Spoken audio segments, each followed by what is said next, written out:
Good evening. Changes meant to get tougher on crime are on the way. Canada's sweeping bail and sentencing reforms will become law next month. Bill C-14 is set to take effect July 15th and includes provisions making it more difficult to get bail for repeat offenders. Officials outline details of this bill in Brampton today. Our Rahim Ladani joins us live now with the details. Rahim. Michelle and Nathan, good evening. This is certainly a significant development in terms of how bail and sentencing are handed out right across Canada, not just here in Ontario, but not everyone is applauding this new law. Over the past few years, videos like these have become more common. Violent attempts of extortion against homes and businesses. More than 450 were reported in Peel Region last year.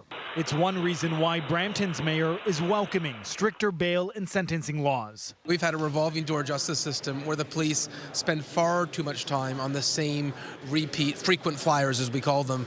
Politicians and law enforcement were in Brampton today touting Bill C-14, which became law last week. 80 changes to the criminal code, including requiring courts to consider when attacks are unprovoked and more consecutive sentences. We needed to take a stronger approach when it came to violent repeat offenders, particularly on issues like extortion, home invasions, and auto theft. Under the new law, some accused will have to convince the court why they should be released, instead of prosecutors arguing why they should remain in custody. It's a change which has been frustrating Peel police officers for years. Our officers work incredibly hard to protect our community, but find themselves dealing over and over again with the same individuals.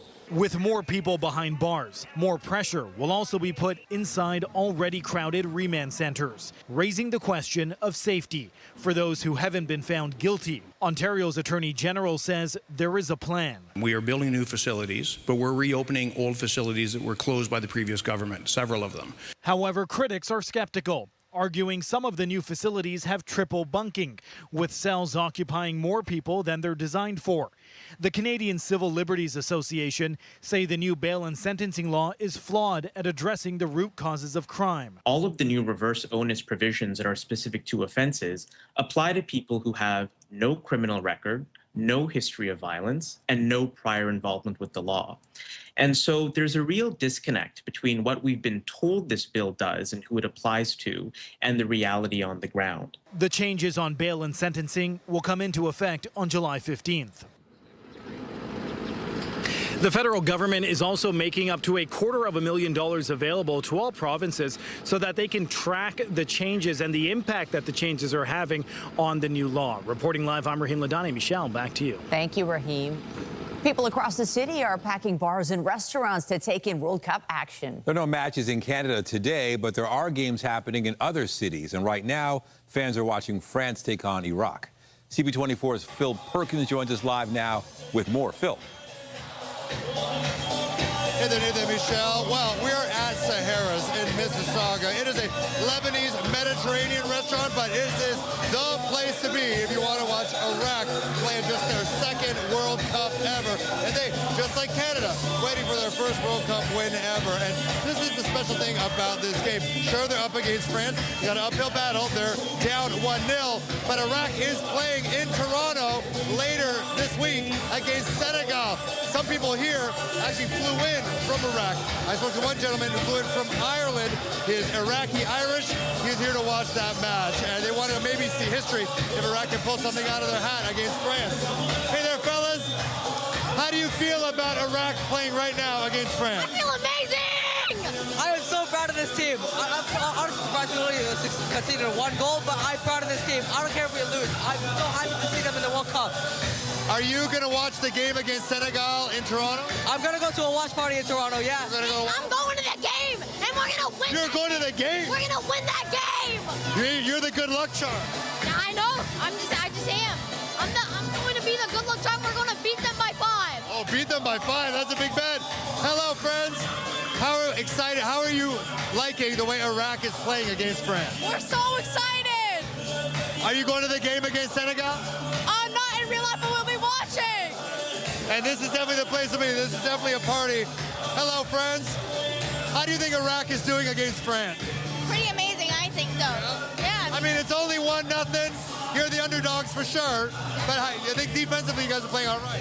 I think at halftime we're going to show up. All right. And Iraq is playing Senegal in Toronto. What's that turnout going to be like? What's that turnout going to be like? Iraq is playing against Senegal in Toronto. What's that turnout going to be like? Look around you. We're all here. Guess what the game's going to be like?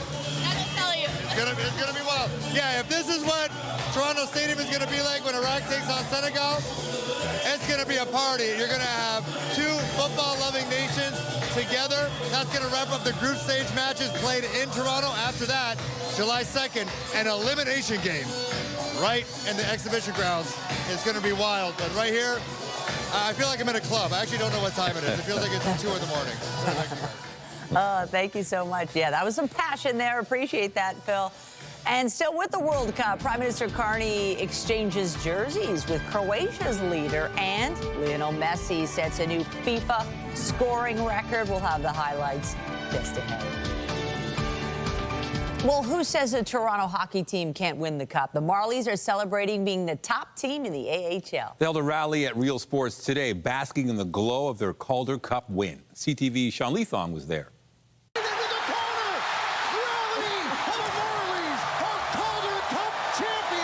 The celebration of an unlikely championship carries into today as the Toronto Marlies lift the Calder Cup at Real Sports Bar in Toronto. The atmosphere in that arena, the buzz around the town, the buzz around the city. The last couple of days we're walking around with the trophy downtown. Some people know what the trophy is, some people don't, but everyone cared. The American Hockey League affiliate of the Maple Leafs having finished the regular season in 15th place, playing underdog throughout the playoffs and winning the Calder Cup championship Friday night. Today, taking the time to connect with fans who were with them every step of the way. It's just such a special experience being able to hold an actual trophy like that. I never thought I'd see a championship. Like I say, at my age right now, I was 10 years old when I seen a Stanley Cup. I don't remember it, but I'll always remember this. We always believed in them, but we just kind of believed in them more and more and more. It was cool. It was heavier than it looks. As Marlies players, fans, and management gathered today, Coach John Gruden said an impromptu team barbecue early in the playoffs let him know that this team had what it takes. No one was eating alone. There wasn't any cliques. It was a team, and that you can't fake. As the Marlies started winning, Coca-Cola Coliseum began filling.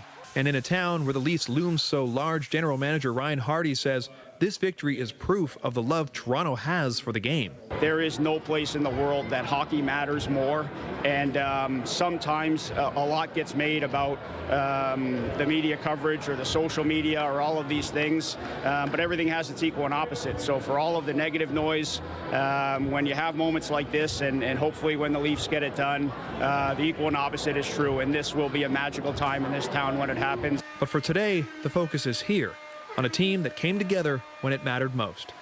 Sean Leathong, CTV News.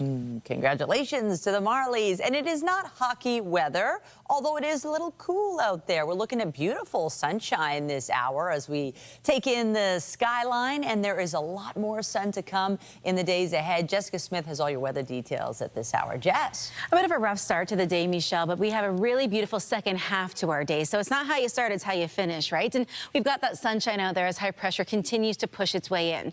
There's that low from early on this morning. It continues to push its way east, and as we head into this second half of our day, fantastic for spending time outside. Yes, a little cool, but overall, we're not too far from that seasonal point. We're at 23 through Windsor, 21 in London, 17 in Hamilton, and as we head through the evening, a little shy of seasonal, but overall, not too bad. Coming up, a full look at your long-range forecast. Nathan, I'll send things over to you. Thank you, Jess. Still ahead, he helped shape the careers of some of the biggest names in music. Clive Davis has died. A look back at the life of the music mogul known for his golden ear. But first, Canada's policing community is mourning the loss of another fallen member. A Montreal officer was among 3 people killed when shots were fired this morning.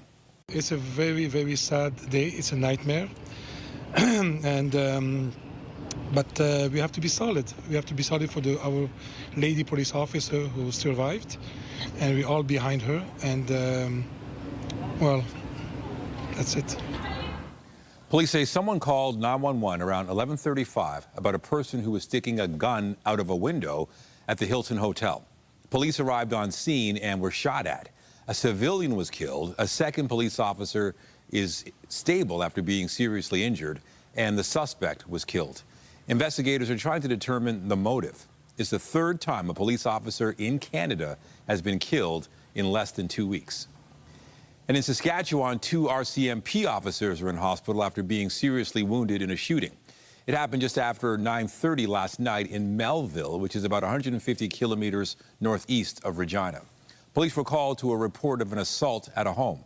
A gun was fired as officers arrived, and 2 of them were hit. Reinforcements were deployed at around 2 in the morning. The suspect and another person came out of the home, and the suspect was arrested. The other person was cleared of any involvement.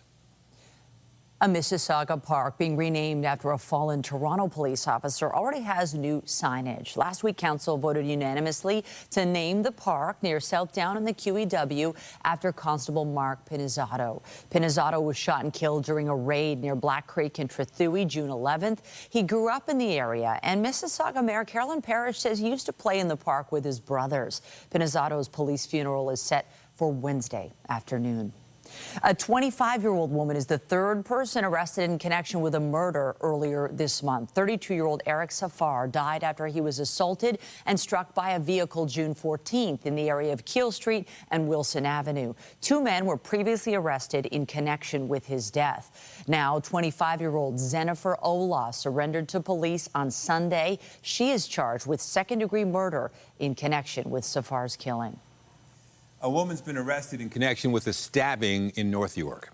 Police were called to a home near Jane and Shepherd just after 11:30.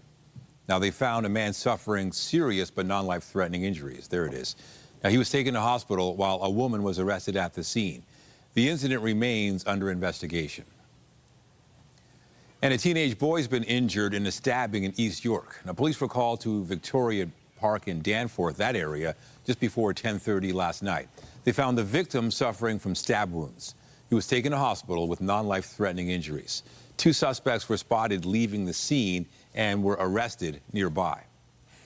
Police are searching for a suspect after a child was sexually assaulted inside an East End grocery store. Investigators have released these images of the suspect. He is wanted in connection with the incident at a store near Victoria Park and St. Clair last night. Police say the child was walking with her parents around 7 p.m. when she was sexually assaulted. The suspect is believed to be in his 30s. Police are asking anyone with information to contact them.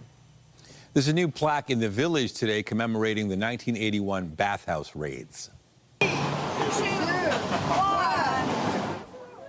The mayor was on hand for the unveiling at Yonge and Wellesley this morning. The raid saw hundreds of people detained in Toronto's largest ever mass arrest. It prompted a movement by the city's LGBTQ2S+ community and its allies to demand justice and equality. I remember that day after the raid, the public outcry, the devastation, the anger, the friends coming together say in panic and fear, but in determination saying, we must do something. And what came next changed the face of Toronto. It changed Toronto forever. The coordinated police raids, dubbed Operation Soap, targeted 4 gay bathhouses across the city. 250 patrons and workers were arrested and charged, leading to many being outed in the media, which cost them their jobs and housing in some cases. Thousands of people protested the raids, and the response led to Toronto's first Pride Day, which was held later that same year. Ontario's education minister has launched a new province-wide digital learning platform. It's set to be used in Ontario classrooms starting this fall. CTV's Queen's Park Bureau Chief Siobhan Morris has more on the changes. Here, 78 plus 21. This grade 7 class is using Edwin to understand circle graphs. It's an online tool from textbook publisher Nelson, one the education minister calls a game changer. Something that teachers can use to help make it a bit easier for them to deliver a consistent curriculum across the province of Ontario while still having flexibility in their classrooms. Paul Calandra sees benefits for moms and dads too. They're able to see what the lesson plan is. A parent can see how their child is progressing. Some boards have been using Edwin for years, but this fall the program goes province-wide with $60 million from Queen's Park. To me, this is just another distraction for the public to think that this government is doing something. The Elementary Teachers Federation of Ontario worries this is part of privatization creep. Teachers do this job around the province in each of our cities, each of our towns, each of our communities. They do this all the time. We don't need to have an outsourced provider. You hear similar concerns around new guidelines for high school exams and what makes up final grades. When there's one cookie-cutter approach coming out of Queen's Park, I think it really undermines the professional judgment of teachers. Starting this fall, there will be an attendance grade and exams for virtually every class, even gym. For 9th and 10th graders, exams will account for 20% of core subjects like English, math, and science. That bumps up to 25% in senior grades. Educators point out some students may not pursue post-secondary education. And so the wisdom of subjecting them to a 90-minute or 2-hour exam really escapes me. Don't expect new restrictions on cell phones at school in September, but a recent visit to Quebec schools where phones have to be locked up during the day left quite an impression on Calandra. Kids were talking with each other, they were playing cards, and as you walked through the hallways to tour the school, the same thing, right? There was nobody on phones, very engaged. You looked out into the yard, kids were playing again. He needs more time to talk with educators, school board leaders. But I think we'll be coming out with something soon. All of this comes a week after the province and educators began contract talks. This is expected to be a contentious round of bargaining. Teachers are pushing for smaller class sizes and more funding to address issues like school violence. Siobhan Morris, CTV News. Unifor has begun negotiations with the Detroit 3 automakers today, first beginning bargaining with Ford. As we begin this round of negotiations with Ford Motor Company, I want to put something clearly on the record. We are here to make progress for our members. We will not allow anything to go before those members that is less than a fair agreement. We expect an agreement that protects jobs as well as Ford's commitment to auto manufacturing in Canada and delivers real and meaningful improvements for the workers who have made this industry successful for more than a century. Unifor represents nearly 19,000 auto workers across Canada. The union says it will begin talks with Stellantis and General Motors after a deal is reached with Ford. The union's current deal with the 3 automakers is set to expire on September 20th. UK's Prime Minister is stepping down after leading his Labour Party to a landslide election victory just 2 years ago. But Keir Starmer's popularity was hurt by a series of domestic missteps. CTV's senior political correspondent Mike LeCouture has the details. A week ago, the British Prime Minister insisted he'd fight any challenge to his leadership. But today, he announced he's stepping down. Every decision I've taken has been about putting the country I love first. That is why I will resign as leader of the Labour Party.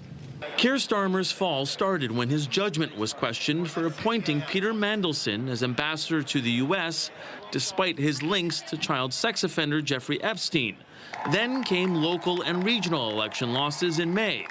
Observers say it wasn't about the party, it was about the leader. I think what was lacking was an ability to deliver that sense of political confidence and direction and mission. Prime Minister Mark Carney praised Starmer's leadership in the coalition of the willing for Ukraine and the reinforcement of NATO.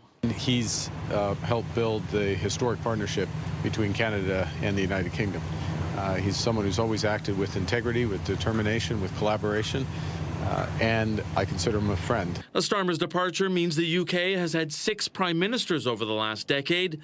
One of them, Liz Truss, served for just 50 days. While Starmer will stay on until his successor is chosen, it's widely expected that will be former mayor of Greater Manchester, Andy Burnham. Praising the Prime Minister's dedication, service, and confirm that I will put myself forward in the process that will soon be underway. The far-right party Reform UK is currently leading in the polls, and its leader believes instead of a leadership contest, there should be a general election. If the next Prime Minister is the new MP for Makerfield, Andy Burnham, he didn't even stand at the last election on any manifesto at all. If Burnham is unchallenged for the Labour Party's top job, he could become leader and UK Prime Minister by mid-July. Mike Lecouteur, CTV News, Ottawa.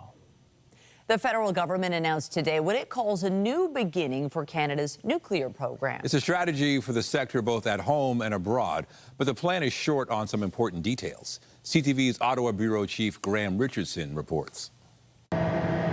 They are complex and expensive, but also steady workhorses of electricity in Canada, nuclear reactors. The government announcing today they want an aggressive strategy to boost Canada's nuclear output. We are writing the next chapter in one of Canada's greatest industrial success stories. The plan, build up to 10 new reactors. Right now, 90,000 people work in the industry. They want to double that in the next decade and enter 4 international markets by 2040. If our goal is to double our grid and reach net zero by 2050, there is no credible plan for Canada to do that without nuclear energy. All those new reactors will need more uranium. NextGen's deposit of uranium in northern Saskatchewan at the Athabasca Basin is one of the world's largest. The company will build a mine here and partner with First Nations and Métis people. It's a very exciting time. We're players now in that space, and it's a good future to look at in regards to where nuclear energy is going. All of this new generation will create more waste. Eventually, it will come here. The tiny town of Ignace in northwestern Ontario will be the site of a massive nuclear waste facility.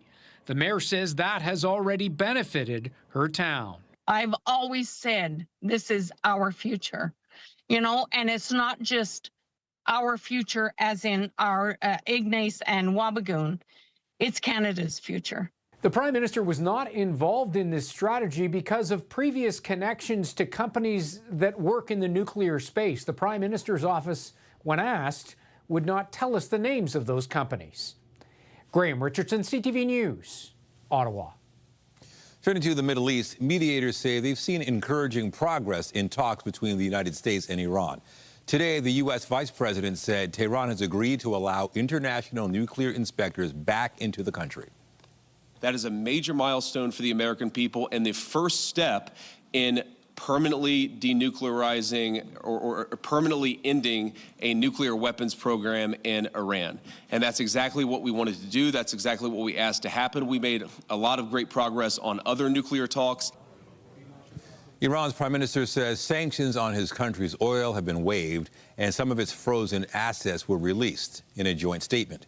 Qatar and Pakistan say a high-level committee has agreed to a roadmap for reaching a final deal in 60 days. To Denmark, where many people were casting their eyes skyward over the weekend. This is the world's largest kite festival. 25,000 of them took flight on beaches along the North Sea. 5,000 kite flyers from 26 countries gathered this year for the annual event. Participants launching everything from giant sharks and fantasy creatures to enormous artistic creations. Some were as large as houses, while others showcase intricate engineering and detailed craftsmanship. And I'm Pat Foran. Coming up on Consumer Alert, when you're searching online, you may see products that look like a great deal, but what shows up may not be as advertised. Viewers say they bought items that turned out to be of poor quality. All of that story, that's just ahead. Lots of FIFA action as we head into the day tour. And if you're heading down towards Toronto Stadium, we have a fantastic forecast. A lot of sunshine, but a breezier northwesterly wind, which will cut into some of that humidity. Coming up, I'll have a full look at your long-range forecast for a busy week ahead. All those details after the break. When you're searching online, you may see pop-up ads on social media selling everything from clothes to e-bikes and cosmetics. Often they'll be heavily discounted, making it seem like they're a great deal. But what you pay for isn't always what you get. Here's Pat Foran and Consumer Alert. Pat. Thanks, Nathan and Michelle. Many ads online are selling clothing, and in the photos, the shirts, jackets, and pants can look like a great deal. But what shows up may not always be the quality you were hoping for. It just feels like a big sleeping bag. Stephanie LaFleur of Milton was online when she noticed an ad for a coat. She clicked on the link and saw it was 42% off, so she bought it for $117. When it showed up, it wasn't like the coat in the photo and was 4 sizes too small. It was nothing like the jacket that was advertised. I did do some measurements. They were off by about 14 inches. The store she ordered it from was called Toronto, so she thought it was a local purchase. But instead it came from China, which is where she'll have to ship it to if she wants a refund. To return it, I would have to pay for the shipping to send it back to China, which I imagine would be about the same cost as the jacket. It's just terrible quality. Andrea Nash of Vaughan saw an ad for a summer party dress.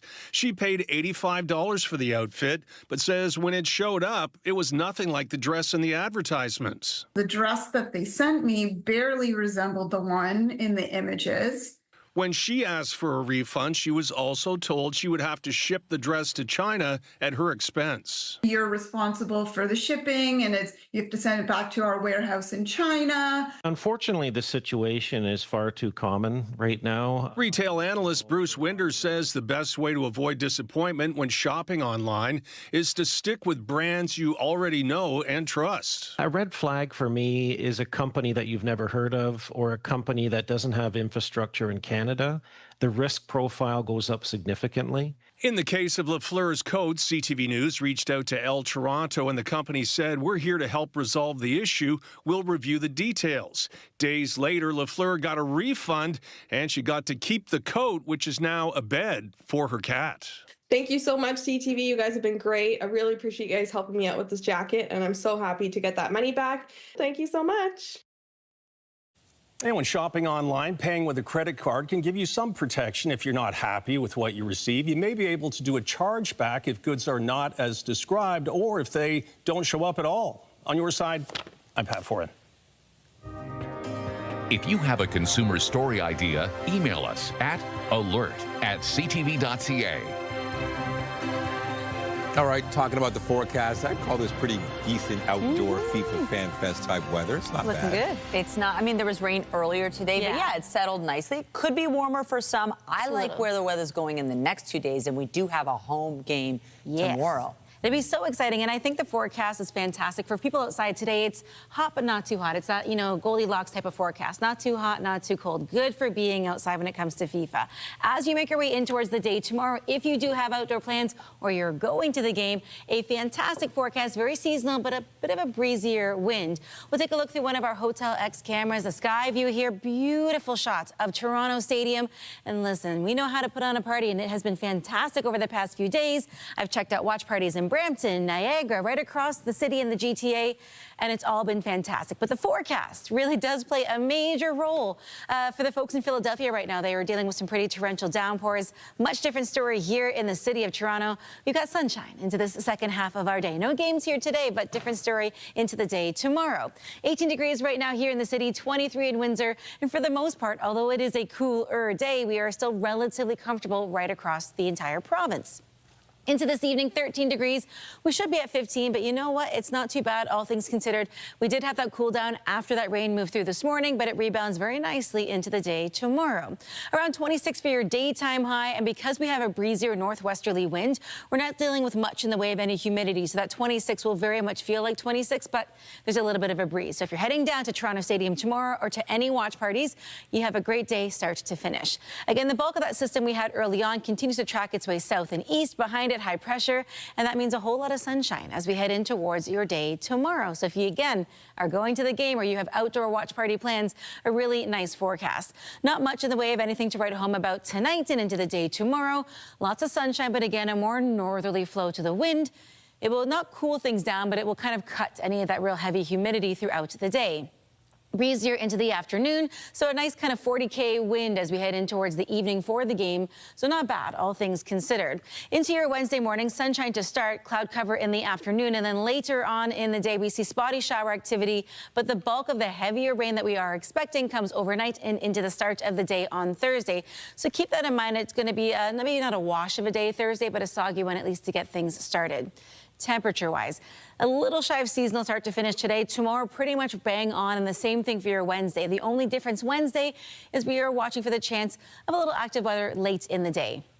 Tomorrow, a big day. We have the game happening at 7 p.m. at Toronto Stadium. Canada not playing in that one, but they are playing on Wednesday. So if you're going to a watch party on Wednesday at 3 p.m., the forecast pretty nice, but we are watching for the chance of spotty showers right towards the end of that game. So plan ahead when it comes to spending time outside. Showers on your Thursday, at least in the morning to get things started, along with the risk of some thunderstorm activity. And then we forget about the rain. It's behind us as we look ahead to your Friday, Saturday, Sunday, and Monday. A whole lot of sunshine, very, very seasonal. The hottest day of the entire week likely is going to be Sunday. No Sunday scaries with 27 degrees. Hopefully this helps you plan. Nathan, back to you. All right. Thank you, Jess. Thanks. Also tonight, a dance floor for all. We've got a preview of an inclusive party inviting people with disabilities to get loose without barriers.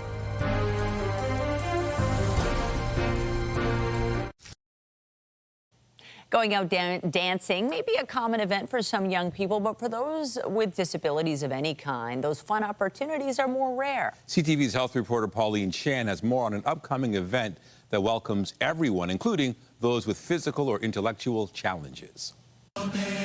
Inclusive, hosted by Substance Cares, is billed as the world's first indoor-outdoor party for all people with disabilities. Really, it's just an event for people of all abilities, really, to come out and feel like they've been welcome and that there's an opportunity for them to experience the same experience many of us have every weekend. What I love about dance and movement is that I'm really, creative with my dance moves. Jessica Rotolo has been coming to the event, formerly known as Danceable, for 3 years, along with her friend Lauren Abella, who says inclusive is unique. It's completely different because of the support that's available and because it's all friends and everything's free. So it really makes it inclusive for everyone, regardless of their abilities, regardless of their financial situation. This is the event's 10th anniversary. And we have so many great performers and vendors that are joining us this year. Deuce Entertainment's got a lot of acrobatic and theatrical sort of production happening.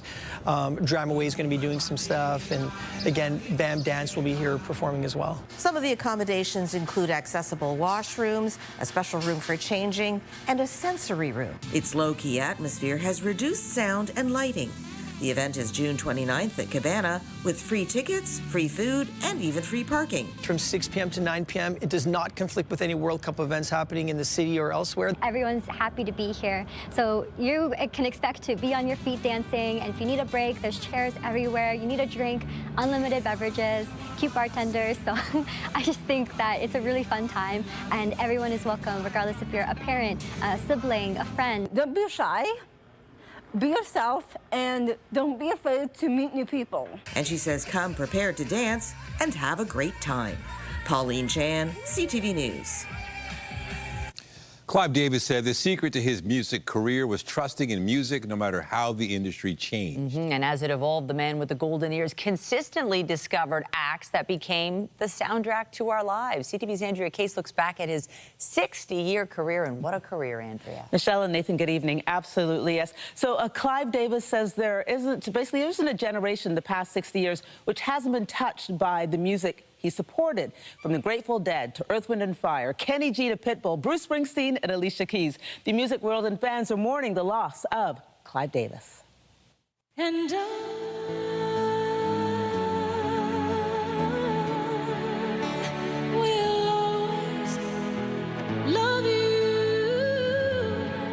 one cannot think of Clive Davis without recalling one of his greatest musical discoveries, Whitney Houston. What do you look for in an artist? You either got it or you don't have it.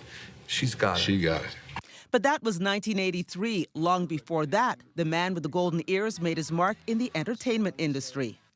Clive Davis was born in Brooklyn in 1932, and after both his parents died within 10 months of each other when he was just 18 years old, he moved in with his married sister and her family. He studied law on a scholarship at Harvard University. He once said he developed an ear for music. After learning to trust them, it became his passion. Over the course of a 60-year career, which seriously began when he discovered and signed Janis Joplin in 1968, it was a career which took him from Columbia, Arista, J Records, and most recently, Chief Creative Officer at Sony Music. The 5-time Grammy winner is also a member of the Rock and Roll Hall of Fame. Look, deep down, we all wanted to be Clive Davis. In 2002, he saw the commercial potential of the TV show American Idol and helped launch the career of first-year winner Kelly Clarkson, Jennifer Hudson, amongst others. But his career was not without controversy. In 1973, he was fired from CBS Records for embezzlement, for allegedly using company funds for personal expenses. He was never convicted. In his autobiography, The Soundtrack of My Life, Davis revealed he was bisexual since 1985. Married twice, his last 2 long-term relationships were with men. He's survived by his 4 children, grandchildren, and great-grandchildren. Clive Davis was 94. Wow. So Davis urged Bruce Springsteen to be more dramatic as a live performer. The boss said, "It changed my life." Barry Manilow said, "My heart is heavy with the loss." And Sir Rod Stewart said, "I owe Clive so much. Goodbye, dear friend." Reporting for CTV News, I'm Andrea Case. Michelle, I'll send it back to you. Thank you, Andrea. After the break, build where you sell. That's the message Canada is sending to EV automakers while on a trade mission in Japan. The factors driving trade policy. Coming up.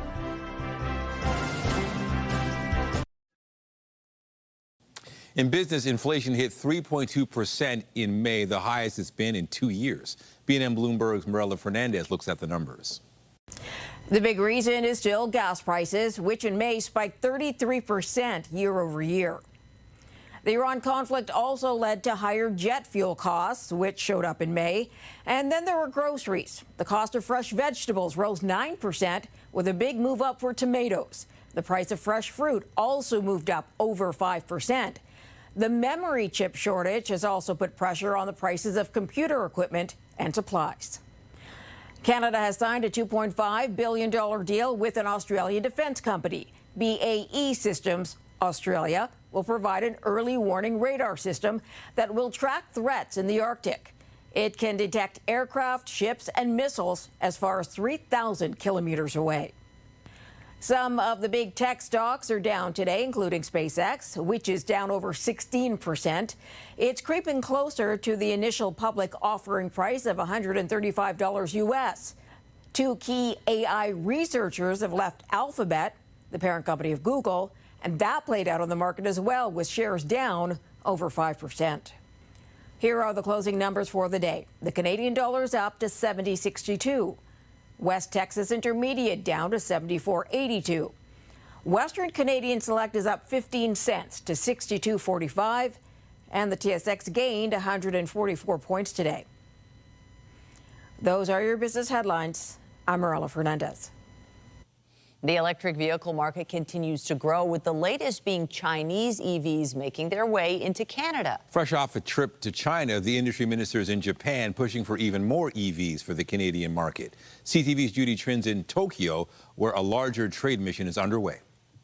While in China, the industry minister met with electric vehicle makers BYD, Chery, Geely, and Shanghai Launch. The companies want more access to the Canadian market, so Melanie Jolie pitched manufacturing the vehicles in Canada. There's a reckoning in the auto sector that you have to build where you sell. And so based on that, these are the conditions to enter a market. Jolie said she was clear that the operations had to be joint ventures, abide by Canadian labor standards, use Canadian parts, and protect user data. Right now, only 49,000 Chinese EVs are allowed into Canada, but there's concern from Japanese automakers. Chinese vehicle is very nice. Exterior, interior technology is amazing, and also very good price. So I think it's very difficult for us to fight. 2 months ago, Honda halted a planned expansion in Alliston, Ontario, to make EVs. The company's Canadian president, Dave Jamieson, blamed U.S. tariff exposure, but also rising competition from low-cost, state-subsidized, non-market-oriented producers. We're not putting any business in jeopardy. I reject that premise. we are offering the best technologies to Canadians while protecting 500,000 auto workers. And so we want to make sure that we increase the manufacturing footprint of Canada. Jolie did meet with Honda officials while in Japan. During the interview, she hinted that good news is coming for the company's plant in Alliston, Ontario, but she didn't elaborate when asked if a shelved expansion was going ahead. Judy Trin, CTV News, Tokyo. The Toronto Blue Jays are set to return to Rogers Centre tonight to lead off a series against Houston. And this one is high in the air to left. Happ is going back.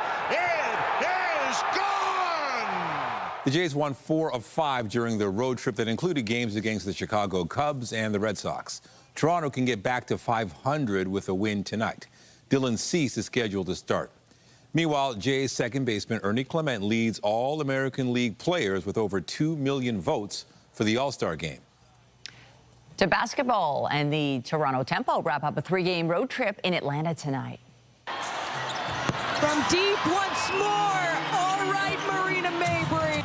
Marina Mabry scored 37 points as the Tempo beat the Connecticut Sun 101-97 Friday. She sank 9 3-pointers. Tip-off for tonight's game against the Dream is shortly after 7:30.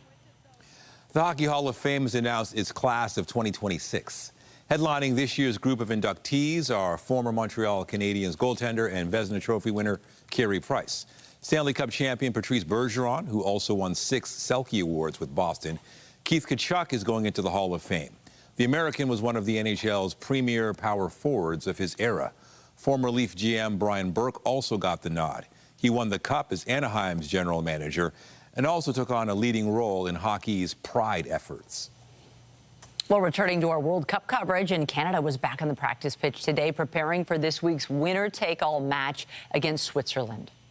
I think we're in a great moment, and I think we just have to keep doing what we've been doing over the last game and last few games. I think it just all came together against Qatar, and we have to keep that momentum and keep pushing. And I think the guys are ready for it and ready to perform. For the Swiss, to be honest, you'll just find out on the game. I can't really tell you anything, but you'll find out.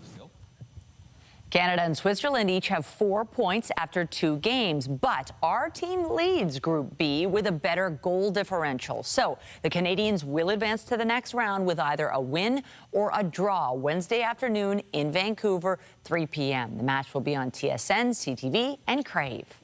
Meanwhile, Canadian fans are planning a tribute to injured midfielder Ismail Kone ahead of Wednesday's game. The Voyageurs supporters group is printing 3,000 number 8 signs for people to hold up during the national anthem. The group is also inviting fans to sign a banner for the Montreal native before the match. Kone suffered a broken tibia and fibula in Canada's 6-1 win over Qatar. This afternoon, World Cup history was made when Austria faced Argentina.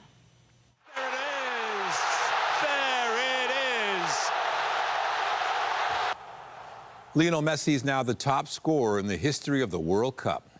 The Argentina captain found the back of the net in the 38th minute and 2 days before his 39th birthday. It was the 17th World Cup goal all time, breaking the record of 16 set by a German player. Messi also added a second goal today as his team won 2-0. Argentina advanced to the knockout round by winning its first 2 games, with Messi scoring all 5 of the team's goals so far. Interchanging of the French players as well. Mbappe hits it! Oh, what a strike! And France leads Iraq 1-0 at halftime on a goal from star striker Kylian Mbappe. It was his 3rd of the World Cup and 15th all-time at the tournament. He's now just 3 back of Lionel Messi. The skies opened up before halftime, so the game is now in a rain delay. Now, there are 2 other matches later tonight. Norway facing Senegal at 8 o'clock, but there is possible flooding in the forecast. FIFA says it will continue to monitor conditions and stands ready to apply contingency protocols there. Now, Jordan will take on Algeria at 11 o'clock Eastern. That's in Santa Clara. Both of tonight's games are on TSN. Just ahead, Mark Carney welcomes Croatia's Prime Minister to Canada. And with a big game tomorrow for Croatia in Toronto, a little soccer talk was on the agenda. Get Toronto's top stories, breaking news alerts, and watch live. Download the CTV News app. Finally tonight, excitement is building for tomorrow's World Cup match between Panama and Croatia at Toronto Stadium. So the talk quickly turned to soccer when the Croatian Prime Minister arrived in Ottawa today for a meeting with his Canadian counterpart. I'd like to congratulate you for 2 first victories. You seem to be really a host country with a lot of stamina. I hope that your player, which was injured, will recover well. And we look forward for a great match tomorrow in Toronto between Croatia and Panama. You, the fans, are certainly excited. You'll be well received. The two leaders exchanged jerseys of their respective countries following their introductory comments for the cameras. They later sat down for talks that included a range of bilateral issues. Croatia takes on Panama tomorrow night, starting at 7. Both teams are looking for their first win of the tournament. I wonder if they'd be so friendly if Croatia was playing Canada. It might be a little Easier, different. Yeah, but we'll both be down there. That's going to be a lot of fun. There's so much more action in the World Cup. And the best part is the weather's looking fabulous for a game tomorrow. It is going to be kind of a perfect forecast. We have a nice kind of very seasonal daytime high, and then we're looking at a really light breeze. So not too much humidity, so fantastic for being at an outdoor stadium for something like a FIFA game in the city of Toronto. Temperature-wise throughout the rest of our evening, really comfortable as well. Just a little shy of that seasonal point, but you know what? I'm not mad at it. Right now, 18 degrees here in the city, 23 in Windsor. And as we head into the day tomorrow, a whole lot of sunshine sitting right around 26. And by kickoff, still in that low 20s. I'll take it.